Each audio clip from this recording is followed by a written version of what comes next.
Well, hello everyone. Welcome back. We're doing another Filmmaker Spotlight today. And today we're actually really excited because we are with Parker, Croft, and Aaron Golden with the film As Easy as Closing Your Eyes. So guys, welcome. Thank you. Thank you for having us. Yeah, thanks so much for having us on, Pryce. Appreciate it. Absolutely, y'all. Well, we want to learn a little bit more about who you guys are before we dive into the film. So let's just dive in. Can you each introduce yourselves and just share your role of how you got into the industry, and then maybe a little bit about how you maybe met each other, got into the film? What can you tell us? Why don't you kick us off, Aaron? Sure. Okay. Well, hello, everyone. My name is Aaron Golden. I co-wrote As Easy as Closing Your Eyes with Parker. I helped produce it. I was also the sound mixer on it. And yeah, very much part of the driving force of making the movie happen. Let's see. So, I mean, I guess Parker and I met years ago on a film set of an independent movie called Were the World Mine? And this was, you know, if you look up the date, a couple of years ago. And we were both actually cast in the film. And then when I moved out to Los Angeles, Parker was basically the only person I knew other than my girlfriend at the time who lived out here. So really by necessity, we became friends. It was, necessity is the mother of invention. But we started spending a lot of time together, and we started, just messing around with making stuff. Parker's really always had a real production engine, a real drive to get stuff off the ground. A lot of people sort of sit in their rooms and think about things until they're gray in the beard, but Parker really likes to get out there. So early on we were making sketches, we were doing a lot of stuff together, and he was still very involved in his acting career, and then we made a film about a decade ago called Falling Overnight, which Parker was the lead in, and we co-wrote it with the director Conrad Jackson.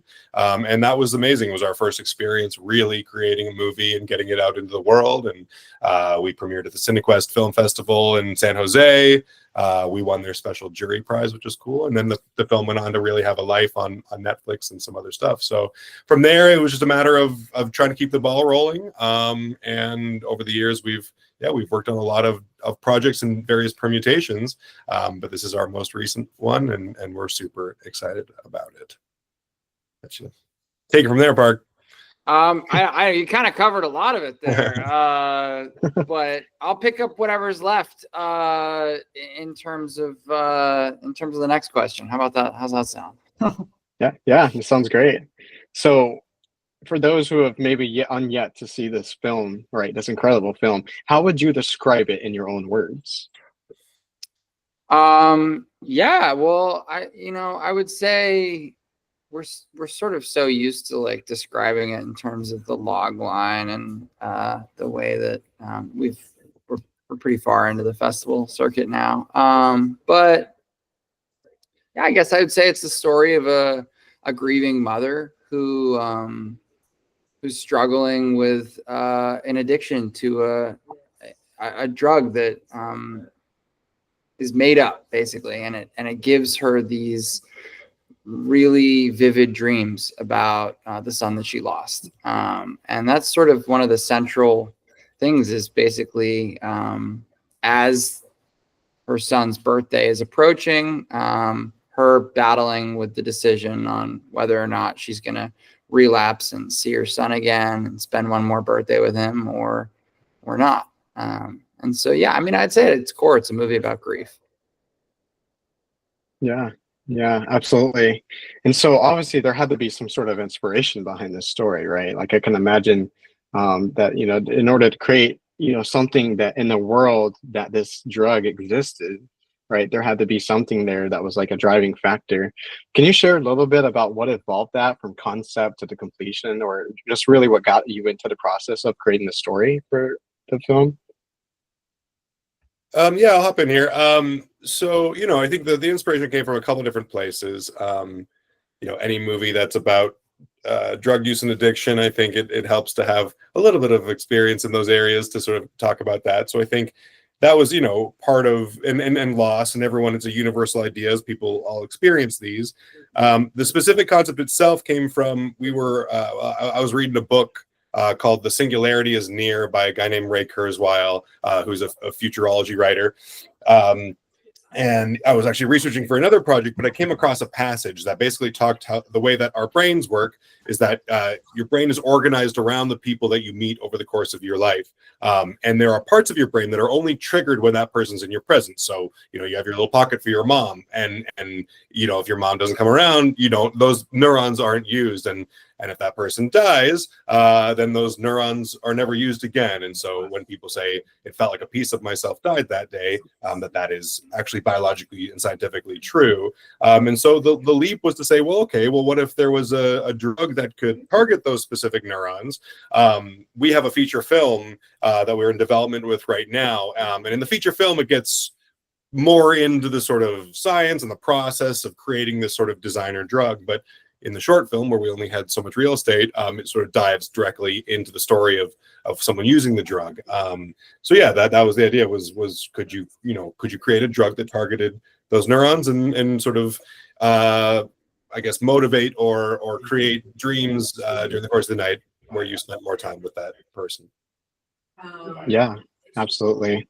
Yeah, I think I think back looking at it, after seeing the film, I think the film touched it. It didn't, it wasn't a way, because you see other films that might have like the addiction, they can almost glorify the drug a little bit too much, right? This film did not, however, right? It was more so in like, the what was happening through the character. So in this case, it was Lila's journey, right? So were there any, important aspects for her journey that you were hoping to convey, or that maybe there wasn't enough time? Was there anything that you could share about her journey in the story? There's never enough time, yeah, the original cut was actually quite a bit longer. And this is sort of a balancing act with making a film that is a short, because people don't want to see a short that's too long.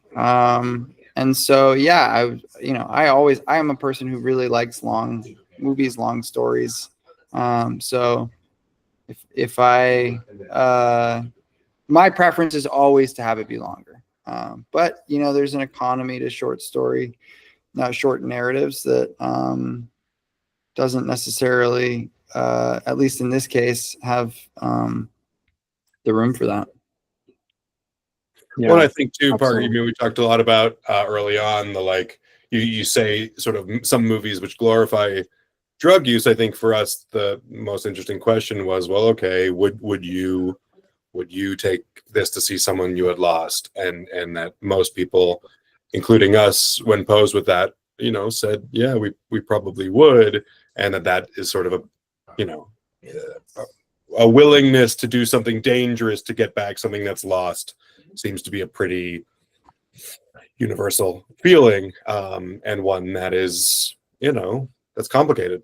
Yeah, agreed. Yeah. Yeah, absolutely. I mean, I definitely could say if there was a drug that was legal, right, and it didn't do too much side effects, right, to that effect, like Amesten, right, that we saw in the film, it serves as both like as an escape and a temptation, right? It serves two different purposes, and especially for those who have lost someone close to them, right? Even if it's right, what if it was like a pet, or what if it was something else beside a human? What else could have, what other effects can they see? Which I think it's so cool when you can conceptualize what else can happen aside from just seeing someone that you lost like that. Now, as far as the visuals and the effects, we see a couple of sequences that kind of go in depth about like the dreams. Like she goes to a flashback, or I guess it's a flashback, or maybe it's her seeing it. Not a flashback. It's her dreaming that she's with her son Bodhi, right? Yeah. Can you talk a little bit about like what it took, like what was the emotional state for the actors maybe, or, share about, what was the reality and what was it like to film the dream for Lila?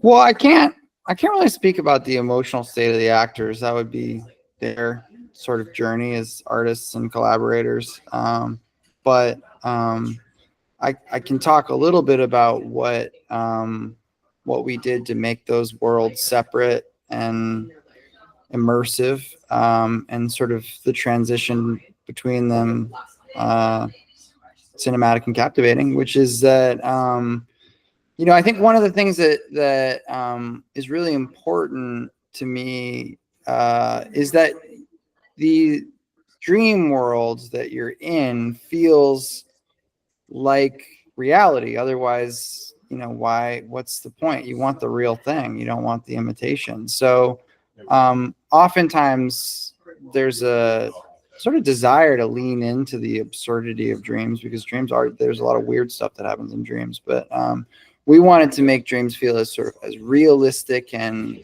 you know, convey, you know, the emotional truth of what that experience is. So, you know, we had these like very, very slight change. We were using 2 sets of lenses that just basically had different coatings on them. They're fundamentally the same thing, but the coating was just ever so slightly different. The lens were DZO lenses, and then we had the retros for the dreams and the Vespids for the reality or whatever. But you know, there's just that you want to feel. I sort of have this idea of like, I don't want to know why it's different, but it is a little different. And sound design's a little different. Everything is just a little different, but it does feel like there's this, you know, continuity of reality that you sort of slip into. I mean, we don't ever see, well, I don't know how much to spoil or whatever, but yeah, the worlds feel very grounded in reality. And I think that, you know, there's a mundanity to the dreams that makes it feel like it's, you know, a real experience. That's not just sort of this like,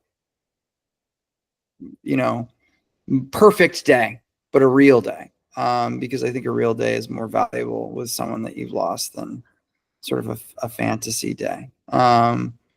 I can't remember the rest of the question. Was that all? Was that kind of the question? Yeah, Okay. definitely. That's good. So were there any challenging aspects of the film, whether it be through the pre-production, production, post-production? Oh my God, this film was incredibly challenging to make, for so many reasons. I think that it was, you know, it had a really, really ambitious shooting schedule. We had a ton of locations. We were filming in really, really severe conditions. I mean, one day it was well over 100 degrees, no shade. We're hoofing all our stuff up mountains. You know, we're filming without permits. We're like, it was absolute madness. We're dealing with, you know, as a SAG film. So because we had minors, we had set teachers and all these things. And like, it was, you know, there's a fair amount of technical aspects. We had a really, really small budget, like most shorts. And like, we just couldn't afford a lot of the gear that we needed to make some of these things happen. So we were like, you know, rigging things in very, I don't know, not standardized ways. And yeah, it was an absolute, I mean, we lost power to set for 3/4 of a day and ran the whole thing off generators and batteries. Like, Wow. we, I mean, I don't know, Aaron, you got like 50 stories about this set, right? No, sure. I mean, I think in general, filmmaking is challenging, and there's a ton of pressure because this is your shot, and you really want to capitalize on it.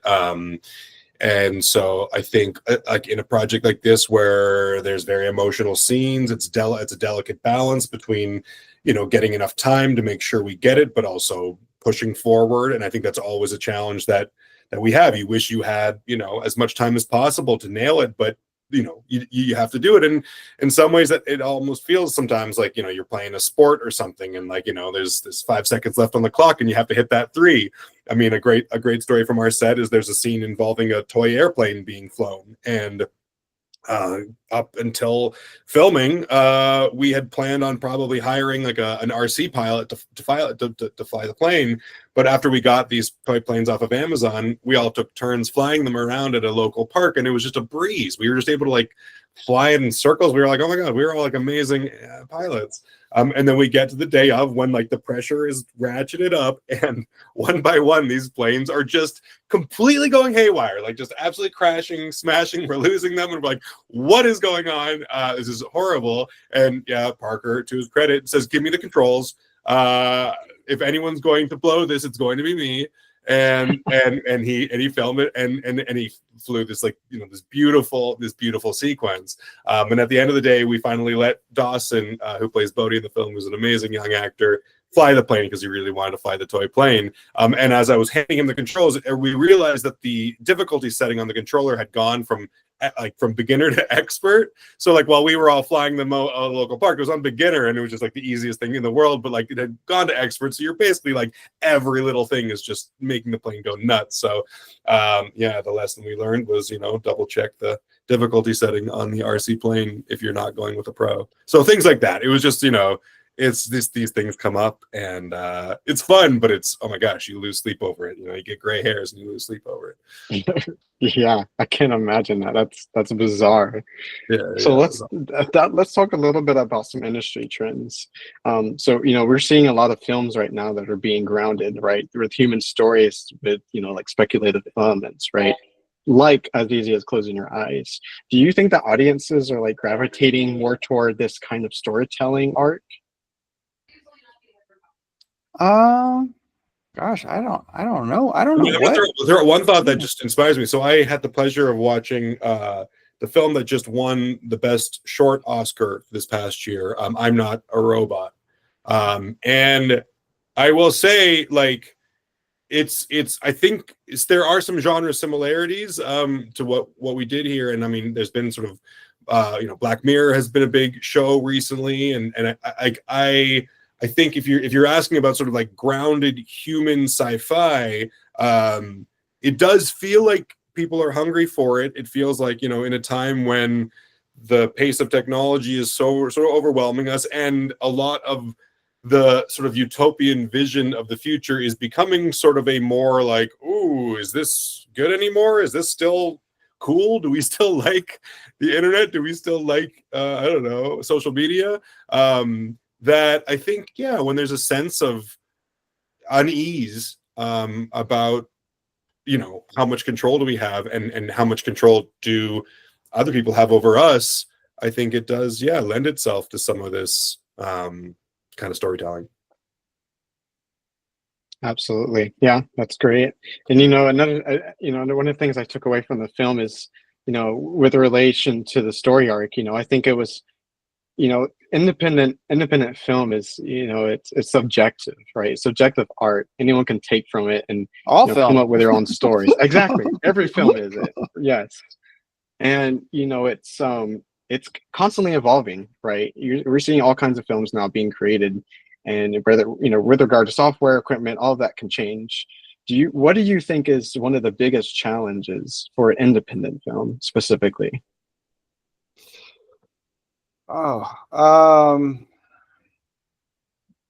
Money, probably.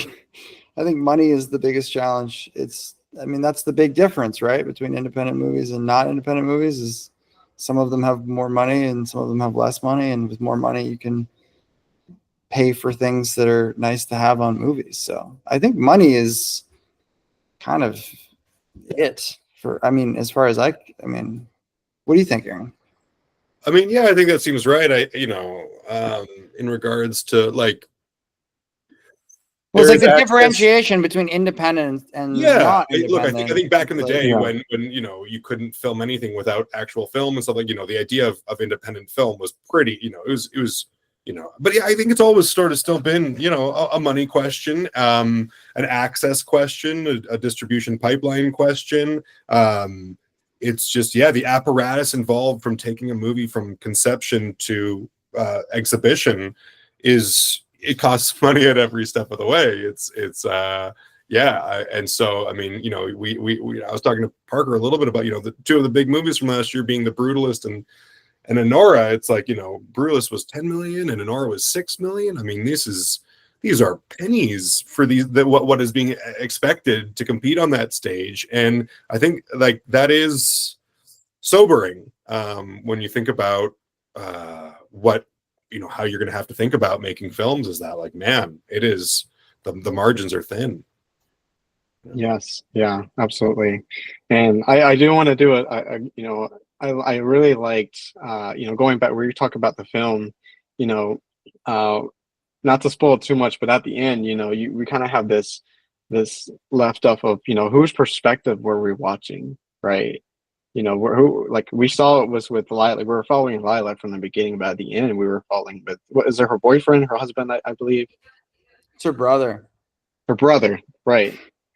It's I love how you guys left it open for the audience, because even at our festival, people were coming out like, whose perspective were we just watching that in? They love that because it's like they feel more engaged. It questions. Was it? I mean, was yeah, he dreaming that? that's the big twist at the end for sure. Is that, yeah, there's a changeover that happens in the movie where we leave her perspective and join his perspective. Hopefully, whatever. Yeah, but I'm glad that you dug it.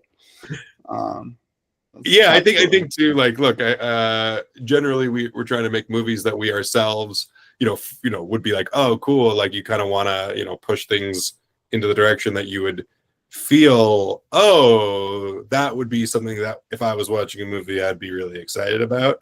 And so I think some of those decisions come from just our own love of movies and love of it doesn't all have to be gimmicks. I mean, but I think, what is it, that PT quote that, like, your number one, PTA says your number one job is to put on a show when you're making a movie. And I think that is part of the reason we love it, is because you never know, like, oh, if you I'll lean forward. I mean, I like a good twist. I like a good, unexpected reveal. Yeah, absolutely. Absolutely. How has the streaming and digital distribution shaped your approach? Have you all gotten any distribution leads, or is that something that you're looking to get into? We're actually distributing the movie on the 8th of next month, which we're very, very excited to be able to share it with everybody.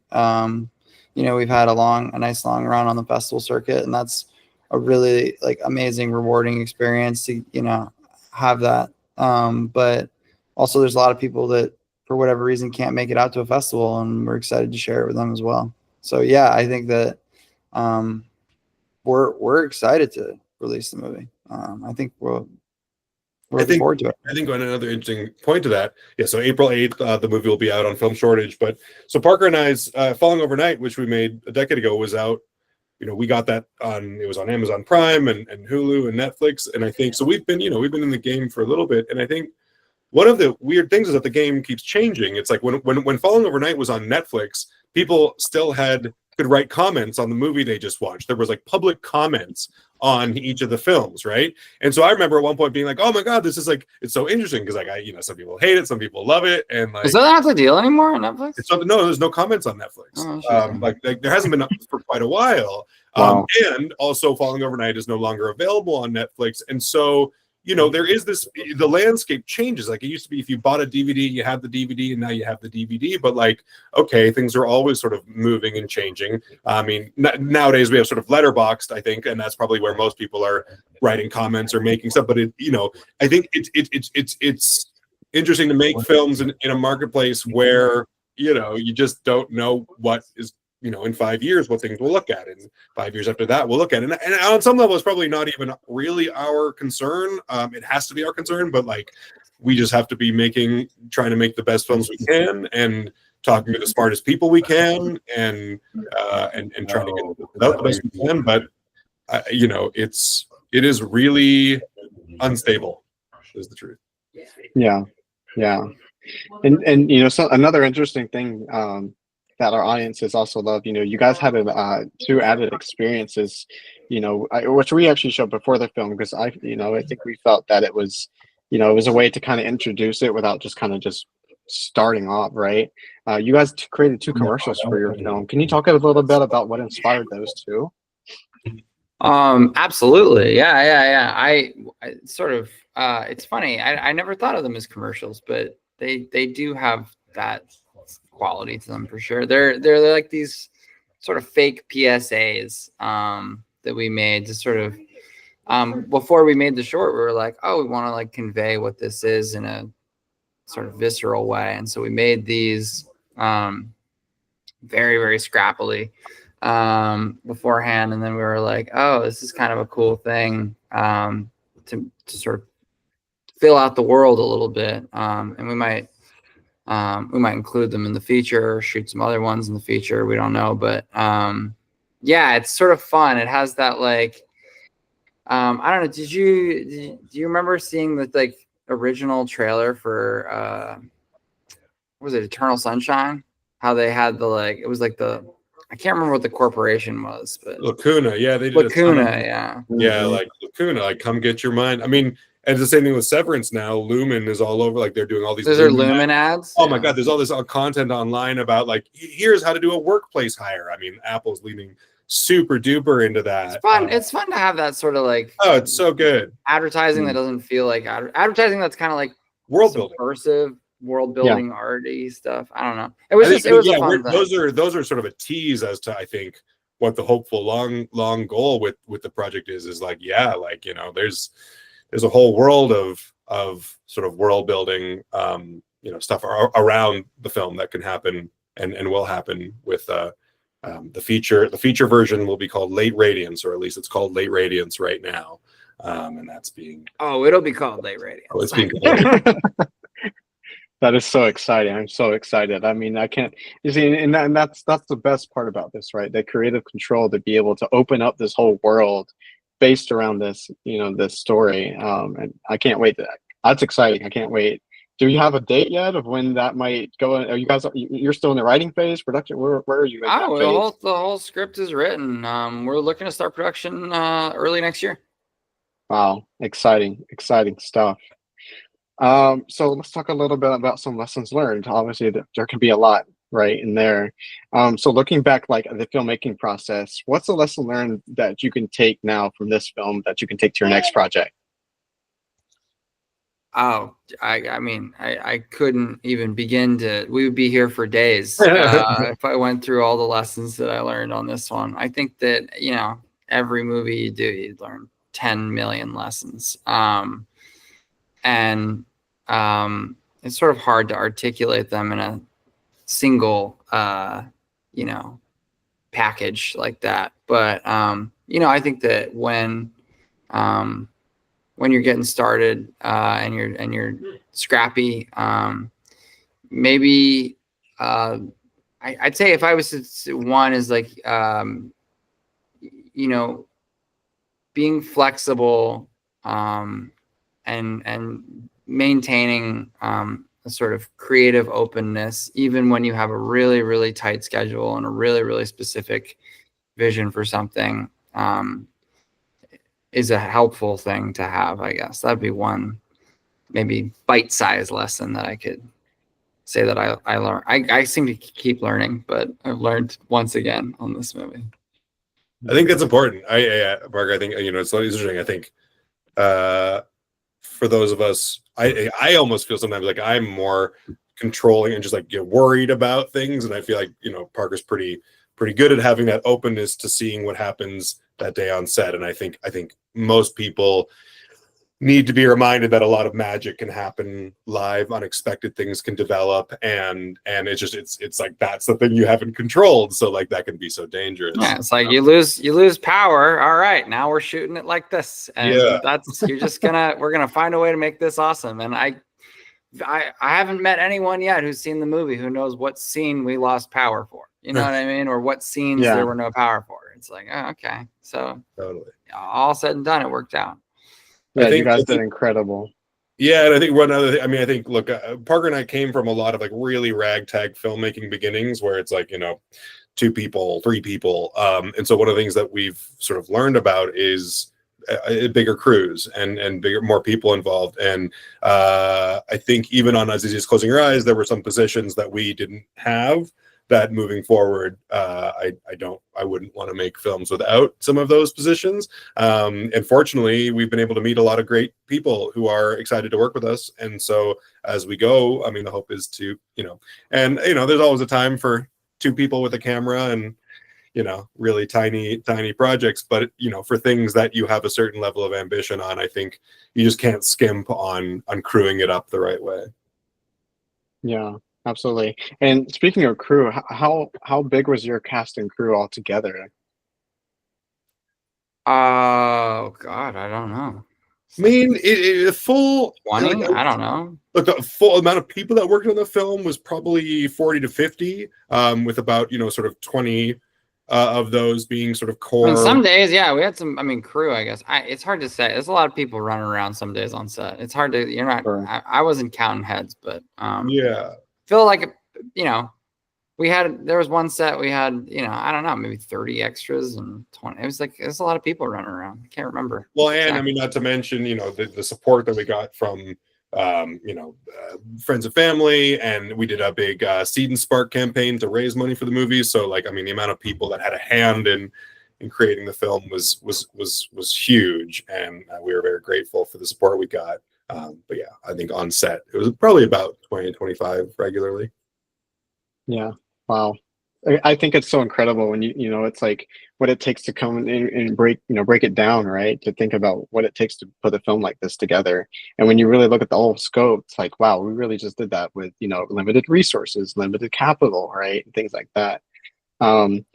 If you could tell an emerging filmmaker some advice, right, for that are just starting out, what could you say to them? Well, I would say, I mean, first of all, I'm an emerging filmmaker, so I tell this to myself all the time. But, just you're there. In my life, I've never found any sort of end to the obstacles. There's always going to be obstacles, and just don't let them stop you, whatever they are, and just kind of find a way to, push through them. And I think that, I don't know, I have friends that are, far, successful people. And obstacles happen I think at every step of this journey. I mean, I've seen obstacles happen on big productions. I've seen them happen on small productions. And,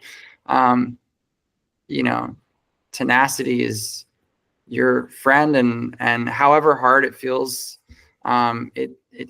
in my life, at least, it's never felt like it's gotten any easier to make movies. But if you like that and you like the challenge of that, it's an awesome life, dude. I could not imagine doing anything else. And I loved making movies with just one person and a camera, and and I love making movies with more than that. And it's all amazing, whatever stage it is, all absolutely amazing. And don't consider that lack of resources maybe a bummer, but a nice opportunity to make that kind of movie. I don't know. Does that make any sense? I don't know. Yeah, it does. Yeah, I think that's awesome. I'll add on here. I think for me, I can get really slowed down by almost, you can call it perfectionism, but you want to get it right, and you feel as though, oh man, so almost like paralyzed by a fear of failure, and I think that how I've sort of met that, because I think it's really easy to get sort of paralyzed by oh my god, I suck, I'm stupid, everyone's going to hate this at times, because what you're doing is ambitious and what you're doing is vulnerable and you're putting something out in the world. I think it's just about sort of saying, okay, well, what is the next tiny little step I can take? What is the next little thing that I need? And if you keep just taking those what is just the next one? I'm not worried about okay, I'm not prepping my Oscar speech. I'm not worried about this. What is the next little step I can take?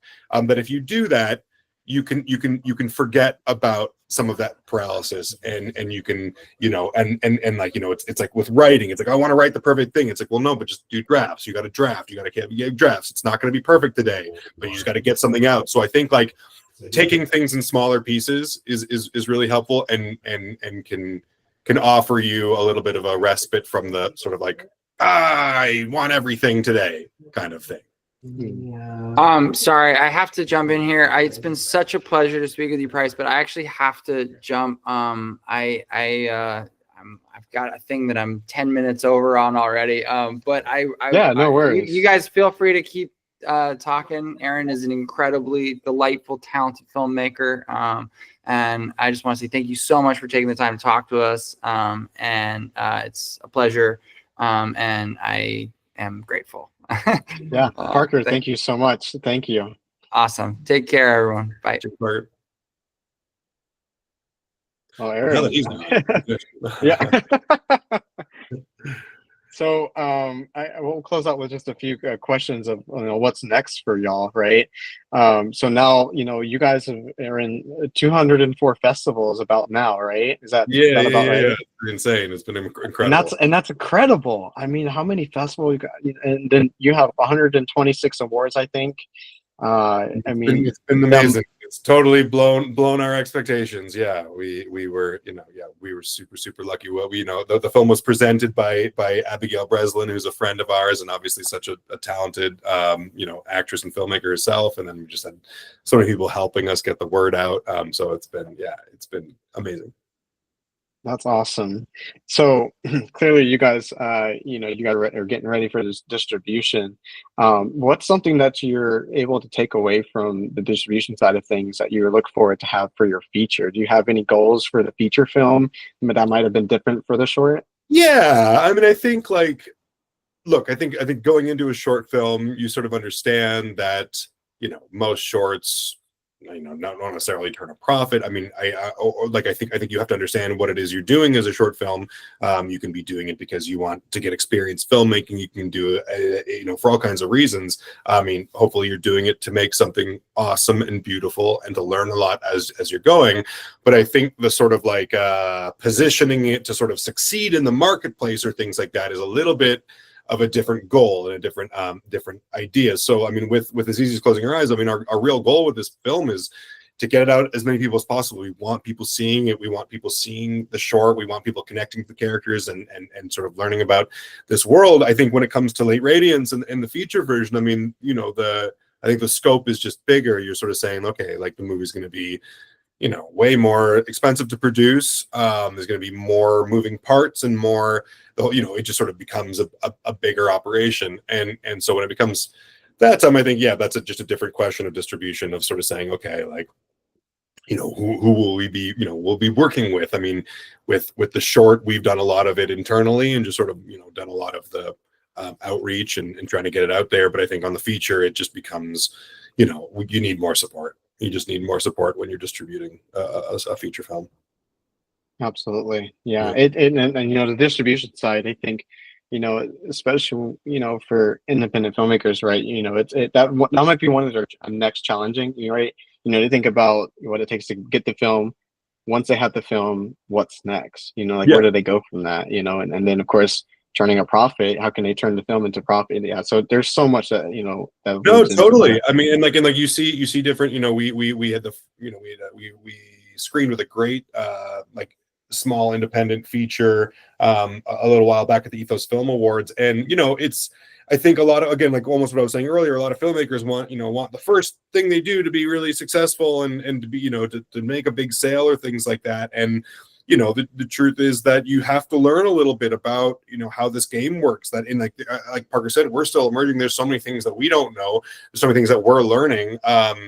We had, one of the festivals we played was the Starling Film Festival. And so we actually got a mentorship session with Mad as Birds, who's like a UK-based production company. And we were asking them questions. We were like, well, but okay, how do you do work with pre-sales and sales agents? And, how does this work, and loans? And I mean, it's just crazy. These are, it's business. It's a whole thing. And a lot of it is, it's hard to learn. And a lot of people, there's all these different ideas as to how these things work and they happen. But I think I think if you're early on, the victory is making the film. I mean, with Falling Overnight, the victory was making our first film was getting there, was seeing what it felt like, was having, you know, the first time I walked into a theater and people were watching our film and they were laughing. I mean, like that's a massive win. I mean, that really feels like, oh my gosh, this thing I've dreamed about has really come to fruition. And I love that. But then the question after that is, okay, well, where do you go from there? And like, what is, you know, what are you trying to do? And I think, you know, in sort of full honesty, you know, I've been in this game long enough that like I'm also a sound mixer, and like, you know, the idea that I'm sitting here and hoping that one of the films I make is going to make me rich or something like that, I mean, that's pretty unlikely. It not isn't impossible, and hey, like, you know, like let's go, let's see what happens here. No, you know, I don't hate money, but I do no longer sort of like feel as though like, when I just make that movie, it's all going to work out for me. It's like, no, like most of us have to do other jobs. A lot of the people that I work with in Los Angeles in these different crew positions, they're filmmakers themselves, but they need to make a living. And even beyond that, a lot of the, you know, the bartenders, a lot of the, you know, guys who work in construction or thinking, not, I mean, I don't know how many construction workers are filmmakers, but some of them are. And, you know, you just sort of like coming to realize that making movies is about, you know, telling stories and doing something that's really cool, that's sort of a reward in its own. And then you hope that as time goes, like you can make the movies you want, and people will see the movies. And I think if those things happen in the long run, you get to keep doing them. So yeah, I hope everything I do is a big hit, and you know, whether it is or it's not, you keep on going. Most definitely. And you guys are definitely on to something. I mean, it shows, right? It shows the amount of festivals you got into, the amount of awards, and now with the feature building in, I mean, you guys are on the right path. Yeah, So I will say, like, you know, I do feel as though in, you know, when you're deciding what to work on, and, you know, people might disagree with me on this, but like, if I have, you know, 5 or 10 ideas, like, what idea will resonate? Like, you know, the commercial prospects of an idea, like, you can ignore it if you want, but like, also, I think about it. I think about like, okay, well, okay, this new idea I have, like, will that appeal to audiences? Will people connect to that? And I guess I don't come at this from a, well, I'm going to make a movie about, you know, whatever, a pile of dust, and hopefully people will respond to it. I mean, and again, there might be great movies about piles of dust, but I think for me, considering its appeal to audiences is part of the journey. It's part of the development process. Absolutely. So what can for anyone that might be watching, how can we support you? What can we do to help, you know, you grow in your journey? Yeah, that's fantastic. Well, so we have the big release on April 8th on Film Shortage. You can follow the film and its journey on our Instagram page. Is probably the best place. It's at As Easy as Closing Your Eyes on Instagram. There are links on that to our website and stuff like that, and then you'll find out a lot about us. You know, my Instagram, you know, is at Ole Golden, OLE Golden. You'll find that out. But like, Parker's there, and our actors Laura, Sean, and Dawson. I mean, a lot of the information that you might be able to find would be on there. And yeah, you know, following us, spreading the word, especially about the sort of April 8th. Like, you know, what's nice about the Film Shortage premiere is that it will be on YouTube. So, you know, back to the old days, you can write some comments and say what you want, and you know, you can always reach out to us and ask us questions, and yeah, just be on the lookout for, you know, Aaron Golden and Parker Croft and Lay Radiance and all the people that were involved in this, because yeah, we had a lot of talented people involved, and a lot of people are already doing really cool things. And Parker actually has a couple films coming out, you know, that are in the pipeline. So he'll be having some more releases, and I did sound on one of them. So we're still, you know, working together and making stuff happen. But he's got a couple things that will be popping in the next little bit too. So keep your eyes peeled. Yes, most definitely. Yeah. Well, thank you so much, Aaron. I appreciate it. Thank you for joining us. And like Aaron said, you know, be sure to follow them, check them out, and stay tuned for April 8th, because this is an incredible film. If you have not seen it, you're going to be amazed and inspired. Aaron, thank you so much for joining us. We really do appreciate thank you so much, Pryce. We appreciate it. We loved playing at the Golden Isles Film Festival. So thank you so much for having us on, and I hope everyone digs our movie when they get to see it. Great. Thanks. All right. Cheers.